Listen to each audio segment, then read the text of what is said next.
Magandang araw mga tol, The Monster na Naoya Inoue nagpost nga po sa kanyang Twitter. Pinangako na susunod daw kay Terence Bud Crawford na maging 2 division undisputed.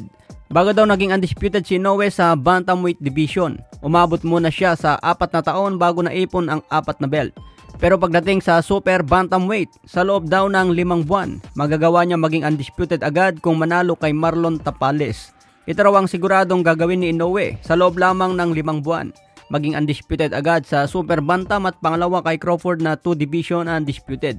Matindi ang motivation ni The Monster mga tol, kailangan talaga maganda dito si Tapales.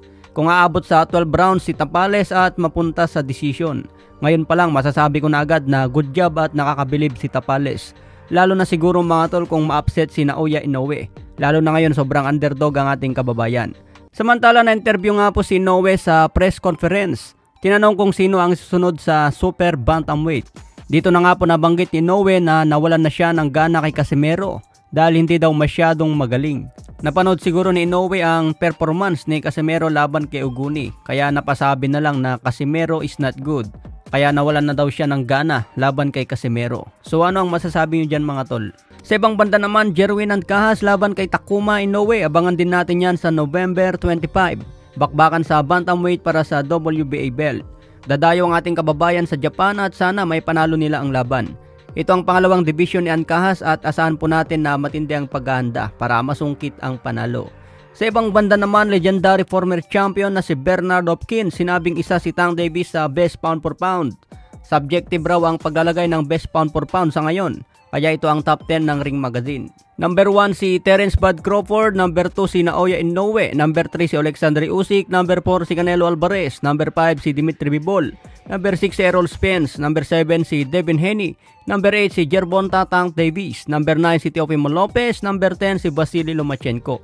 Magbabago ang ranking na yan mga tol, depende sa performance ng isang boksingero kung paano manalo at sino ang tinalo. Sa ngayon si Crawford ang nangunguna dyan, pero abangan natin kung papalitan siya ni Inoue kung manalo kay Tapales. Sa ibang banda naman, Sean Gibbons, hindi pa rin tumitigil sa pagbibigay ng magandang laban para sa mga Pinoy boxer. Hinahanapan ng swabing laban para mas mapaganda ang karir. May kasabihan nga tayong mga tol na ayusin muna ang karir at susunod ang kwarta. Kung isa kang ganap na champion at mapapalaban sa matataas na level, siguradong mas malaki ang bayad samahan pa ng magandang legacy. Kaya nasa boksingero na lang mga tol kung may panalo ang laban. Basta sinusubo na lang ni Gibbons ang big fight at opportunity. Trabaho na rin ng boksingero na maipanalo ang laban. Pero kung talo naman mga tol, wala nang magagawa si Gibbons. Hanapan ka na lang ulit ng magandang laban para umangat ulit sa ranking. Sa ibang banda naman, Adrian Broner versus Chris Howard. Mangyayari na po yan sa December 2. Muling magbabalik si The Problem Broner laban kay Howard na may kartadang 18 wins, 8 KOs, may 2 talo.